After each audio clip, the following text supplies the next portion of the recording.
How to fix your iPhone Wi-Fi keeps disconnecting issue. Well, to fix an iPhone that keeps disconnecting from Wi-Fi, you want to start by toggling on and off your airplane mode. That will reset any network settings. If that fails, you want to forget the network. So head into your Wi-Fi settings, right? So head over and head into Wi-Fi settings. Once you head into Wi-Fi settings piece, you want to forget that particular Wi-Fi. Tap on I dot, scroll down. Sorry, here. Tap on I dot and forget this network. Once you tap on it, you want to rejoin the network again. Now if you have similar network, right, with the same name and you have 4G and 5G connected, then it can cause the issue.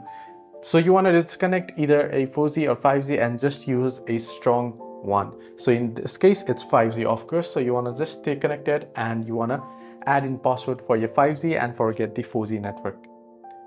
Now you can also reset your network settings. Head over to your iPhone settings application, open up your settings. So once you head into settings, you want to head into general. And under general, what you want to do is you want to proceed to head into the transfer or reset iPhone option. If you scroll down, you should be able to find it. Tap on it and then tap on reset and then select reset network settings and reset your network settings. Hope this video was helpful. Do like and subscribe.